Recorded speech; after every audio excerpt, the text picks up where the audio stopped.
Som. Bom Olá, dia, Luiz, bom dia. tudo bem? Tudo bem contigo? Tudo certo. Vamos testar, né? Que bom. Tudo bem também, graças a Deus. Você quer fazer o teste de câmera, microfone? Tá tudo funcionando. Não, eu quero Ou ver o se de compartilhamento? é de compartilhar, né? Já sabe aonde você vai para fazer o compartilhamento? Aqui. Tá aparecendo? Tá carregando. Já estou conseguindo visualizar, Luiz. Eu só vou pedir que você não coloque em modo apresentação, não faça alteração. Porque depois que faz o compartilhamento, ele normalmente não altera para a apresentação, que é na tela cheia, né? E aí você Assim é consegue fazer a melhor? troca. Para você, eu consigo visualizar no formato que você fez o compartilhamento, sem fazer alteração, tá? Se Vou, você vou. mudar o modo de exibição, ele pode não mudar as lâminas para mim. Clica Tá. lá na lâmina da introdução. Agora eu interrompi e vou fazer de novo, então. Vou estar aparecendo Eu para ainda você, estou visualizando. Não sei se está né? interrompido, não. Não? Volta lá nos slides e clica na introdução. Foi bem. Isso, eu consigo ver. Se você fizer alteração clicando nas miniaturas ali do lado esquerdo, vai alterar aqui na tela compartilhada também, tá? Mas Foi você precisa permanecer na tela dos slides, porque senão ele não atualiza a informação, certo, entendi. tá bom? Melissa, uma outra coisa. Eu gostaria, Diga. né, que algumas pessoas assistissem. É possível partilhar o link?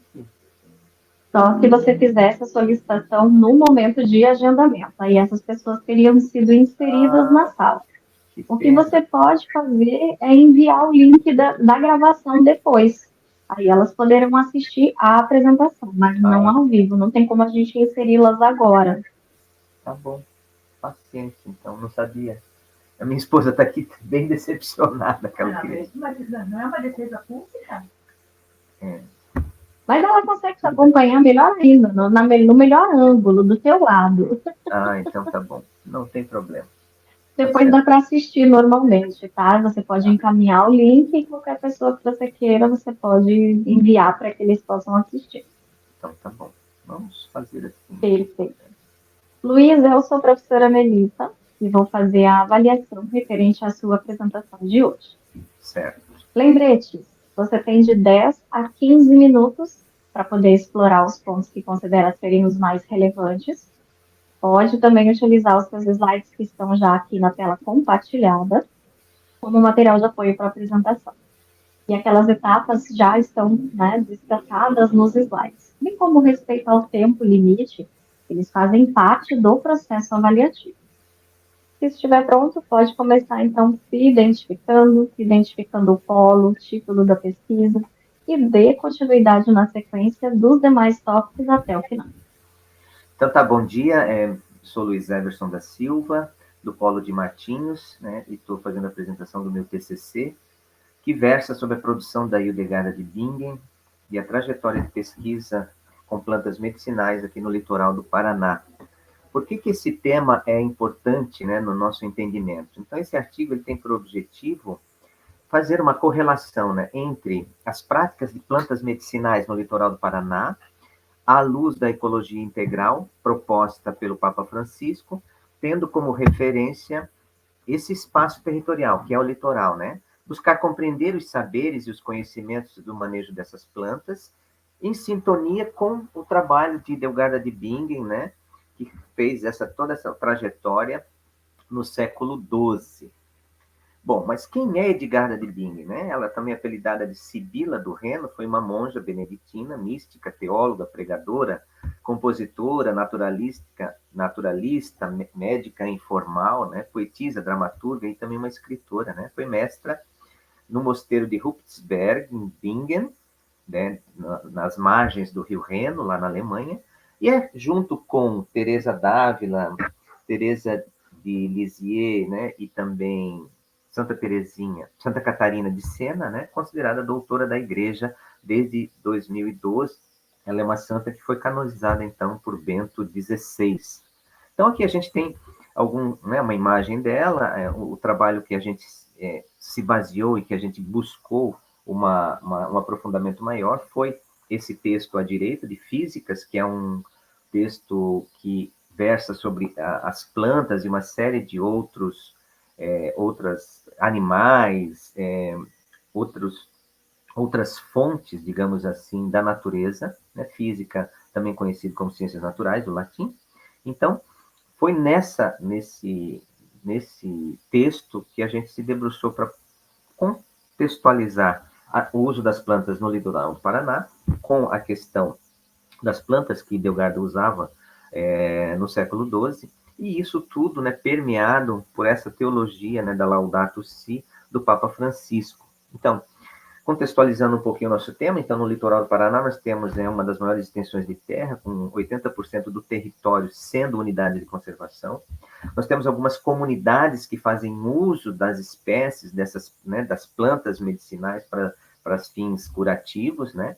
E quando a gente tenta correlacionar, né, o perfil dessas comunidades com o uso das plantas, nós podemos, então, entender um pouquinho, né, os costumes e as peculiaridades como as comunidades tratam essa relação com a natureza, né? Então, também temos como objetivo resgatar e visibilizar as contribuições dessa pensadora da igreja, né? Existe hoje uma série de trabalhos que buscam correlacionar as pesquisas da Hildegard, seja, como eu falei anteriormente, né, no campo da música, no campo das artes, né? E também nesse trabalho informal de medicina que ela fez, né? Tudo isso, então, como eu ressaltei anteriormente, numa perspectiva da ecologia integral do Papa Francisco, da Laudato Si. Mas, então, qual é o nosso problema de pesquisa? Nosso problema de pesquisa é quais as correlações entre a produção científica de Hildegard sobre plantas medicinais e os usos e costumes sobre algumas espécies lá nas comunidades do litoral do Paraná. Para isso, nós temos como objetivo analisar essas correlações, né, de Hildegard e dos trabalhos de planta medicinal no litoral, no século XXI, à luz da ecologia integral. Alguns objetivos específicos: mapear as plantas a partir do livro Física, sistematizar os trabalhos produzidos no litoral do ano 2000 ao ano 2021, correlacionar os preparos e os usos, identificar os avanços, saberes acerca dessas espécies e tentar entrelaçar, né, esses saberes sobre as plantas com a ecologia integral. Como é que fizemos essa pesquisa? A partir de uma pesquisa qualitativa do tipo bibliográfica. Nos debruçamos, então, no livro Física, da Hildegard, e também em todos os textos produzidos, então, por diversos pesquisadores sobre plantas aqui no litoral do Paraná.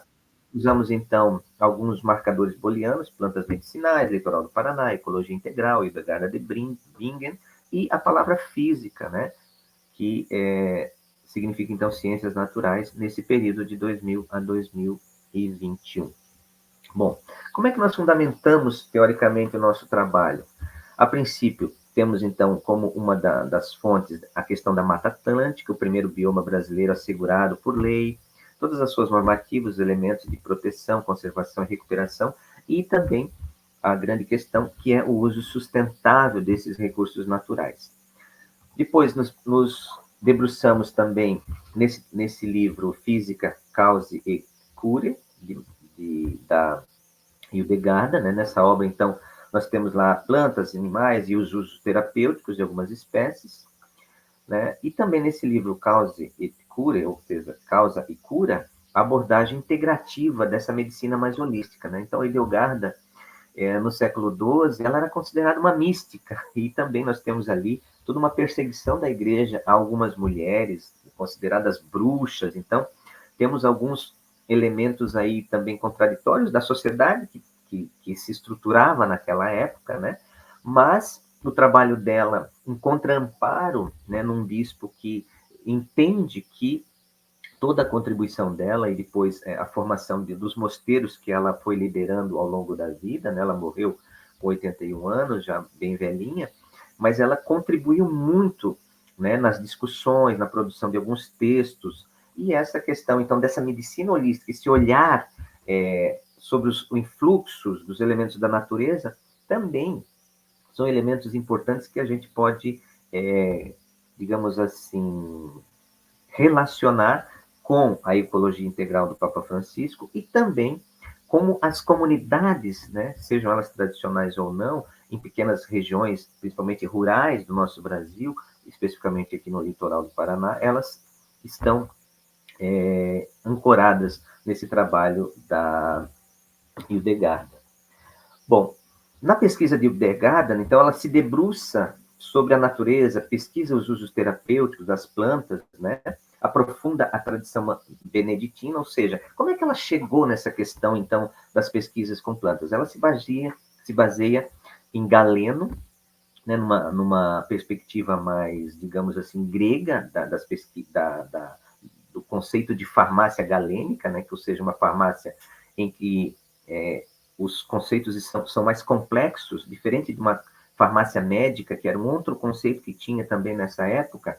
O conceito dela é um conceito da tradição beneditina, de manter e dar assistência aos enfermos nos mosteiros, mas numa perspectiva de olhar um pouco mais integrado. Isso também foi um olhar que a gente teve nesse trabalho. Como citei, né, a abadesa teve acesso a uma literatura greco-romana, árabe, judaica, ou seja, ela era uma pessoa que, muito jovem, foi para o mosteiro, teve uma supervisora chamada Juta, que ajudou ela a ler grego, a ler em latim, e isso fez com que ela acessasse essa literatura greco-romana, árabe e judaica, que era de muito valor naquela época, principalmente na questão dos usos medicinais das espécies, né? Então, isso tudo ajudou ela a fundamentar, então, como eu citei ali, né, Galeno e o Celso, né, os dois médicos romanos, que também basearam as suas pesquisas. Um outro conceito, então, importante, né, falamos do litoral, que fundamentou a nossa pesquisa, a questão do trabalho científico da Hildegard, que estruturou a sua pesquisa. Nós temos agora, então, como terceiro elemento fundante, a questão da ecologia integral, a espiritualidade ecológica, que sustenta o crer e compreender, né, que é essa perspectiva do Papa Francisco, que aprofunda essa relação entre criador e criatura, né?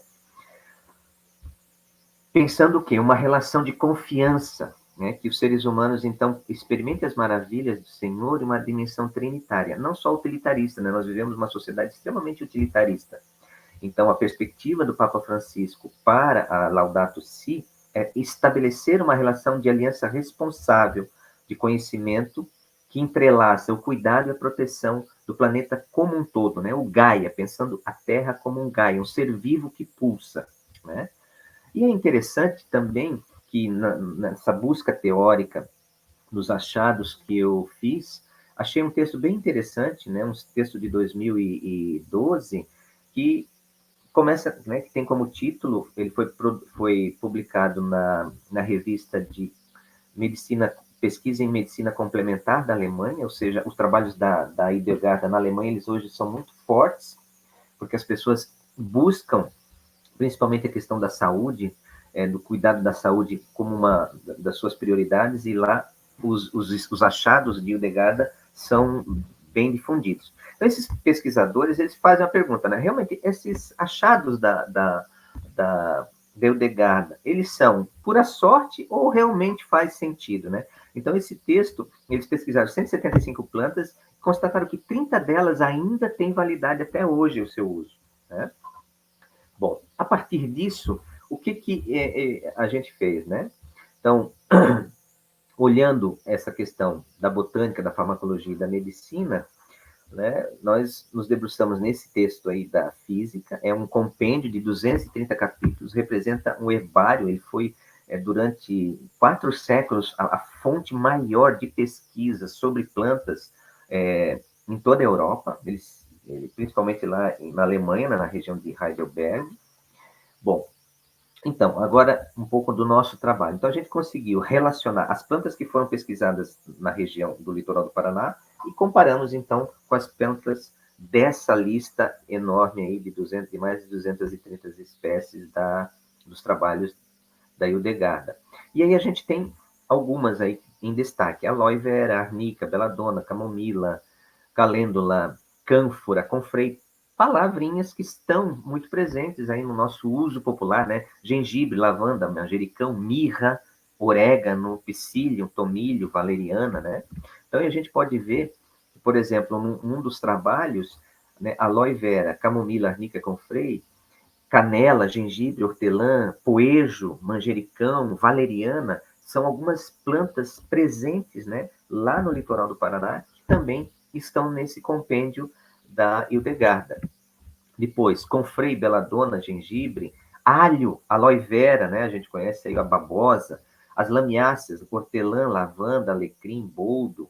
Então, o que a gente pode inferir sobre isso? Que sejam espécies nativas, espécies exóticas, ornamentais ou alimentícias, elas mostram um pouco como é que a cultura desse lugar, como é que são os costumes e como é que são os usos dessas espécies, né? Eu estou indo um pouquinho rápido, mas eu acho que estou no tempo, né? Ao incorporar a história dessas plantas usadas por Hildegarda, né, no contexto regional bem específico do litoral do Paraná, nós conseguimos, então, tínhamos uma intenção de mostrar o diálogo entre as ciências da natureza e os saberes teológicos. Né? Eu trabalho mais na área das ciências da natureza e fazendo esse curso de teologia, eu tentei, assim, ancorar um pouco o meu olhar em referenciais que eu já tinha. Então, como eu moro no litoral do Paraná, trabalho no litoral do Paraná, tenho contato com espécies nativas, trabalho com plantas medicinais, pensei, bom, como é que eu vou fazer esse diálogo? E aí achei, então, o trabalho da Hildegarda como uma fonte. Mas aí, então, um outro autor importante que me ajudou a refletir, né, Wolff, que fala dessa questão, né, que a teologia precisa ser relacional, ela precisa ter proximidade, ela precisa ser uma teologia que faça um diálogo interreligioso, né, que supere as divergências doutrinais, né, e que a espiritualidade ecológica, que está toda fundamentada no trabalho no texto, né, do Papa Francisco, seja fonte e sustento para uma vivência irmã, solidária, ética e amorosa, como o próprio Cristo pregou há alguns anos, né, há 2000 anos. Bem, nesse sentido, eu concluo o trabalho dizendo o seguinte, né, permeados pelo sentimento de pertencimento ao universo da criação, todos são chamados a responder com atitudes que transformam. Então, independente se estamos no litoral do Paraná, estamos lá na Amazônia, estamos lá em Singapura ou no Japão, né? Os preceitos teológicos da igreja, né, dessa igreja em saída, ela tem como premissa, né, esse anúncio e uma prática do evangelho concreto, né, que responde aos excluídos e santifica a humanidade, que é a nossa casa comum. Então, lendo, me debruçando sobre a Laudato Si, os trabalhos sobre plantas e os trabalhos muito variados da Hildegarda de Bingen, lá no século XII, todos os desafios de uma mulher em pleno Idade Média, né, com todos os preconceitos, e ela conseguir fazer tanta coisa, e hoje, né, depois de tantos anos, ser reconhecido o seu esforço e ser considerada uma doutora da igreja, mostra, assim, que nós temos muito ainda a aprender sobre o trabalho de tantas mulheres, né, que fizeram a diferença na história da igreja e que muitas vezes não são reconhecidas. Mas que isso esteja em sintonia com uma igreja concreta, uma igreja horizontal, uma igreja que faça uma caminhada realmente de santificação e que entenda que nós temos uma casa comum, né? Que temos um espaço de convivência que não nos permite fazer uma divisão, né, daqueles que têm acesso, daqueles que não têm acesso. Infelizmente, a sociedade está toda estruturada dessa maneira, né, dos excluídos e dos não excluídos, mas o verdadeiro cristão é aquele que busca, então, anunciar e praticar um evangelho que realmente sintonize e mostre, né, que só temos um planeta e que precisamos cuidar desse planeta. Concluo, então, a minha apresentação com algumas referências que eu usei para fundamentar a minha pesquisa. Destaco o Pernod, que é um trabalho bem interessante, que fala, um texto de 1996, o 40 também, que faz essa, esse diálogo da natureza e das ciências biológicas, ciências da natureza, com o trabalho dele, Dengarda.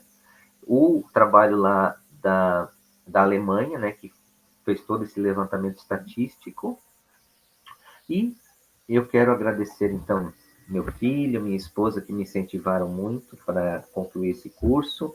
Eu comecei lá na pandemia, né, período difícil para todos nós, para a humanidade como um todo, e isso também me fez refletir muito essa trajetória de 3 anos, de como foi importante refletir e tentar ter uma prática um pouco mais concreta, né, fazer uma teologia mais concreta.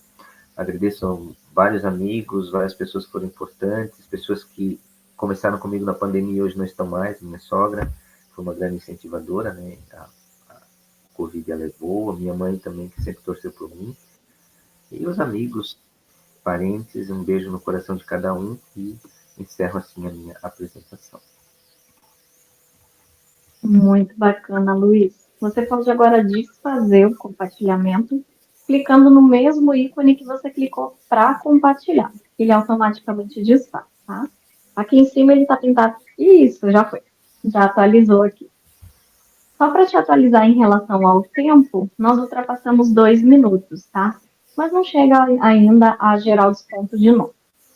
Seu tema é muito bacana, muito relevante. Achei super interessante essa relação que você faz com a questão da preservação da natureza, mas não só na parte ambiental, puramente falando, que é o que a gente normalmente escuta por aí, né? Mas essa responsabilidade que nós temos diante da criação de Deus em preservar. E eu creio de verdade que a cura, se não de todas, mas da maioria das doenças em questão de tratamento, está na natureza. E isso é uma pequena prova que você traz nesses aspectos, que é a utilização de plantas, flores, enfim, o que Deus criou está à nossa disposição para utilizar nessa questão do tratamento em si, né, para poder conquistar a melhora, a cura.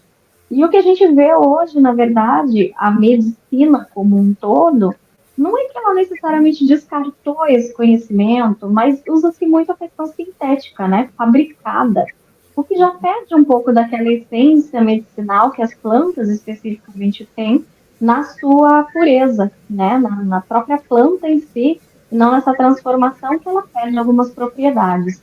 Mas, enfim, eu acredito que esse conhecimento ele realmente é bem relevante, interessante e deve ser propagado.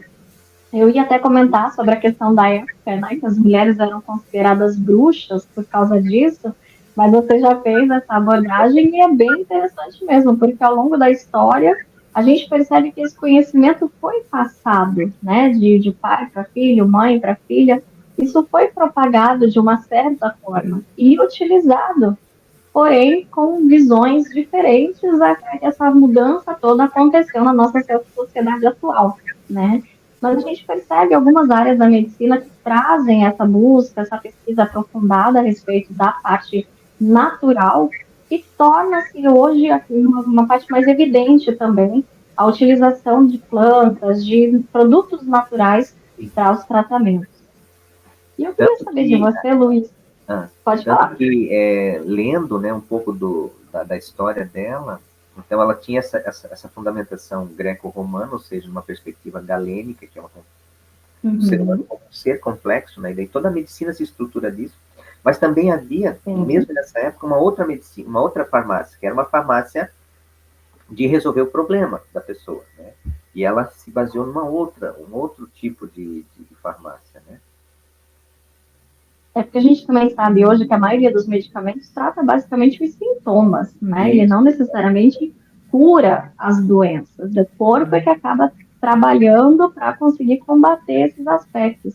E os medicamentos auxiliam muito nesses aspectos no sentido natural, né? E eu acho que para o nosso corpo, a questão do consumo, do acesso ao contato é muito melhor que seja pela parte natural do que pela parte sintética, né? Então, eu acho que a defesa desse tipo de estudo, desse tipo de utilização, precisa também ser mais amplificada.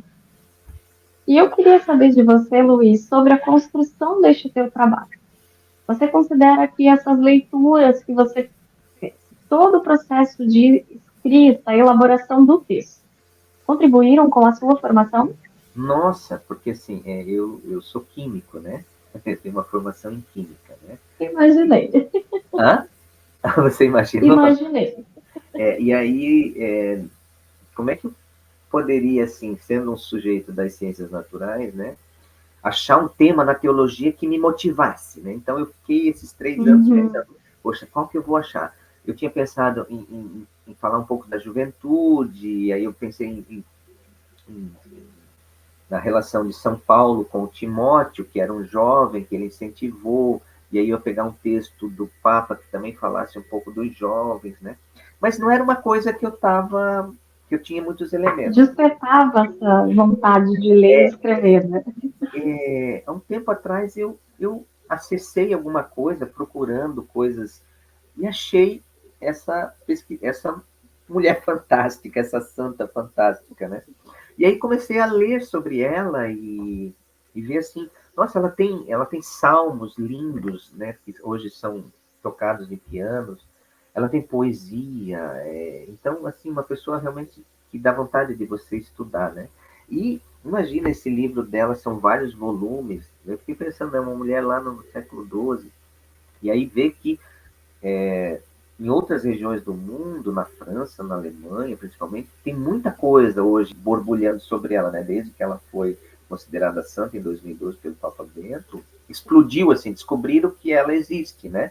Ela desenhava também, então tem alguns quadros, algumas coisas que eles conseguiram guardar ainda, né?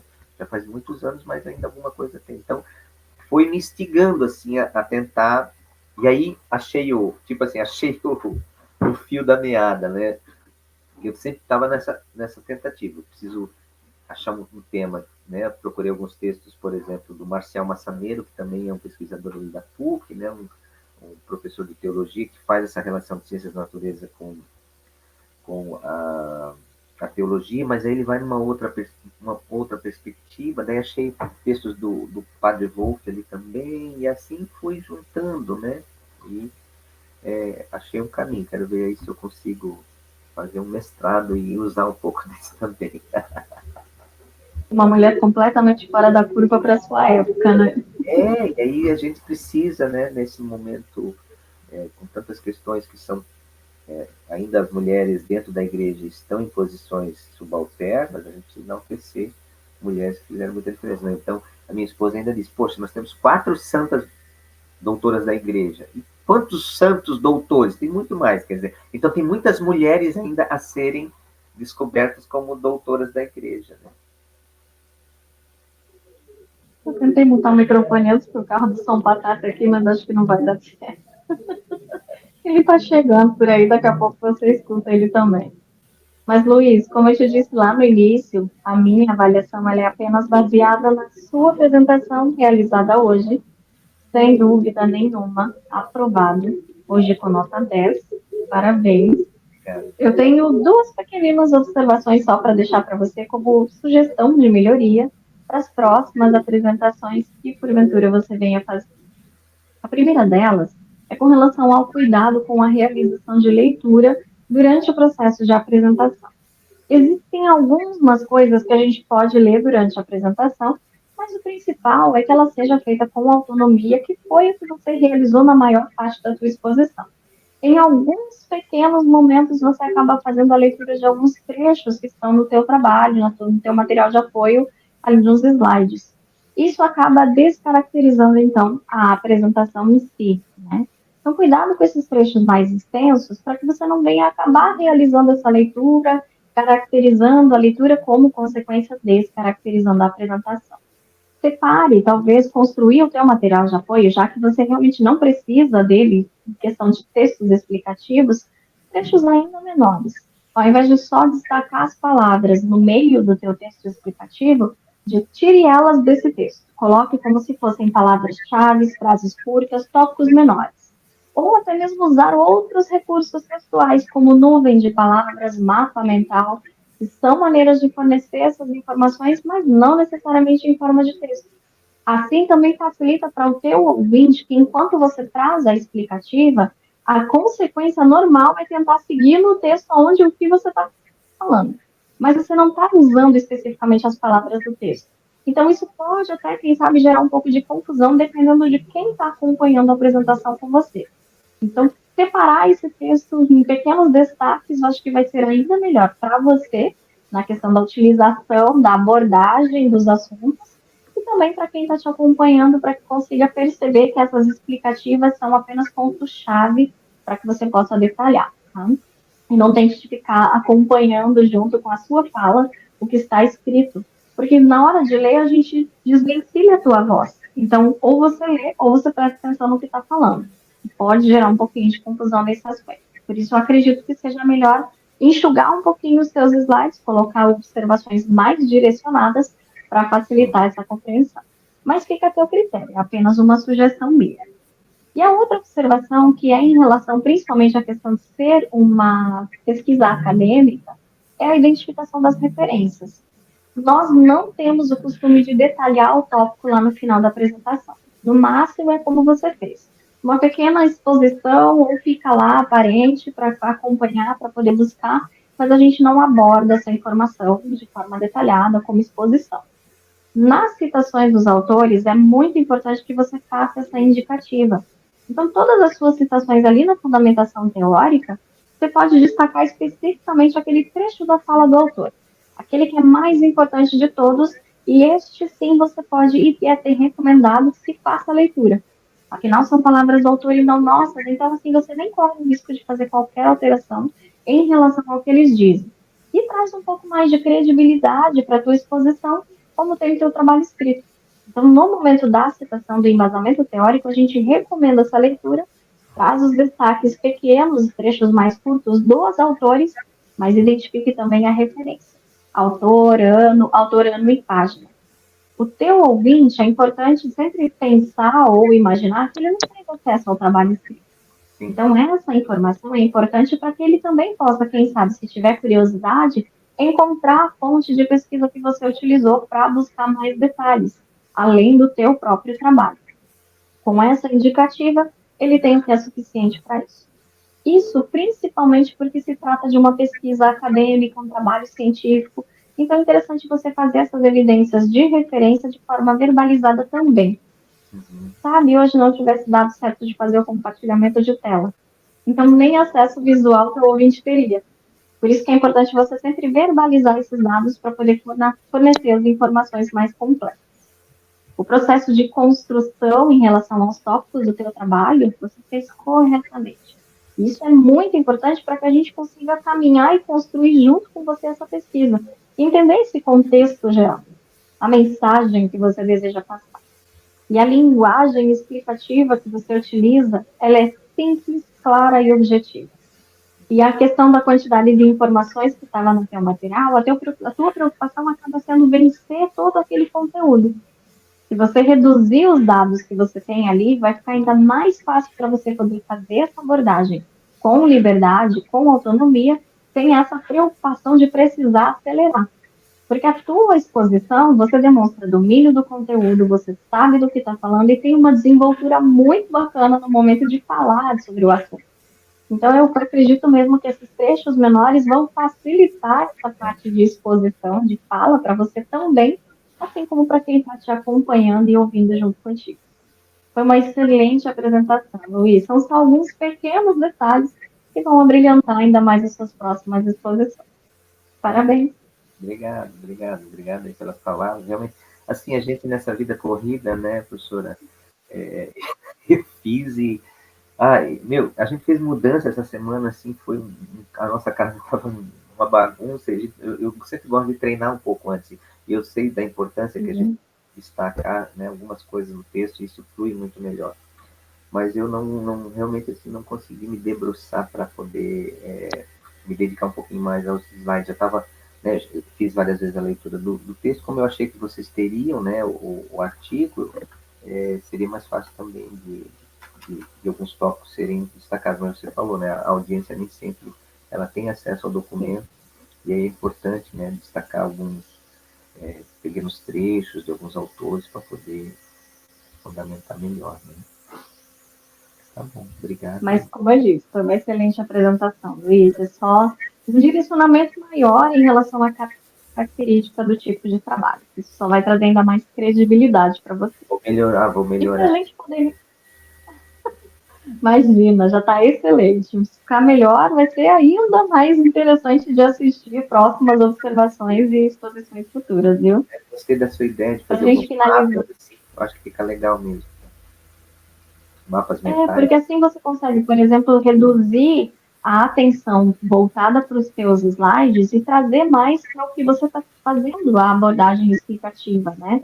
Até porque desenvoltura você tem, você não depende especificamente desse texto, e é muito mais interessante você conseguir prestar atenção na parte explicativa, porque ela é mais simples e ela torna o processo muito mais atrativo.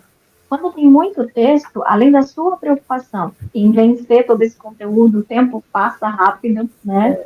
Então, é mais interessante até para você também se sentir mais tranquilo, mais leve nesse sentido, para poder fazer essa abordagem com mais facilidade. Apesar de que não foi nada difícil para você, não. Isso é perceptível. Quero ver se a gente consegue fazer uma fotinho, meu filho e minha esposa estão aqui na sala juntos, escondidinhos. Claro, com certeza. Você sabe tirar o print de tela? Vamos lá, tirar um printzinho, será que a gente consegue? Olá, Isso, tira o print da tela que fica melhor. sabe, Silvia? Assim? Naquela tela print screen.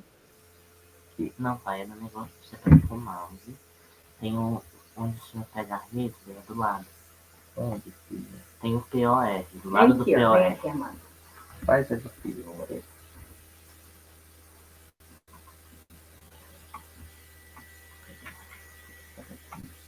Não achei. Não? Eu achei Aí olha que era- todo mundo para a câmera, para ficar mais bonito.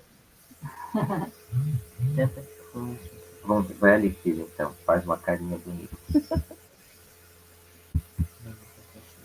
Não? Não deu. Vamos fazer o método tradicional. Celular. Menos no meu era assim. Pois é. Vai lá, então, que dá. Essa tem que aparecer.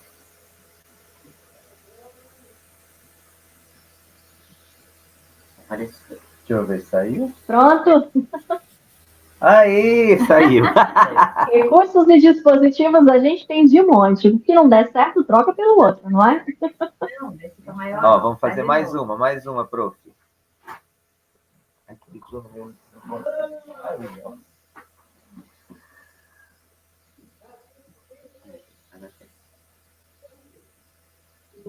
Então, Deu?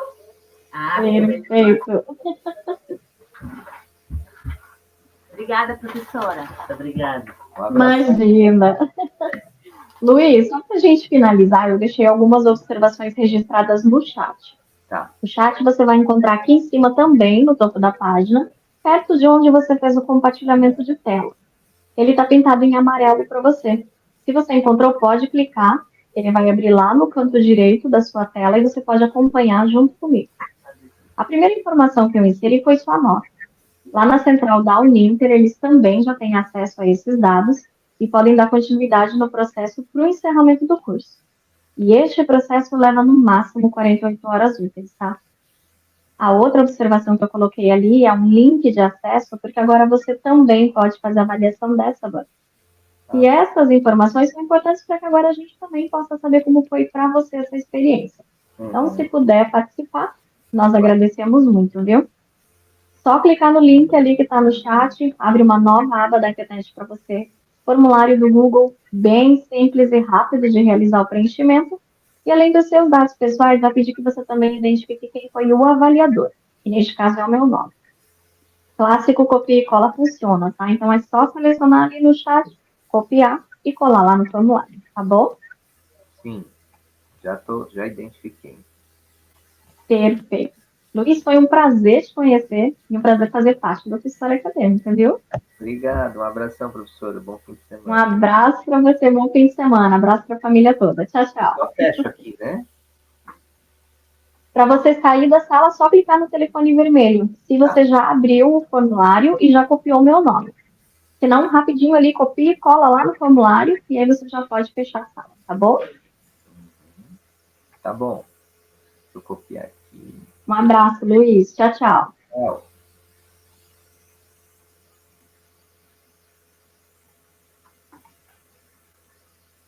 Pronto.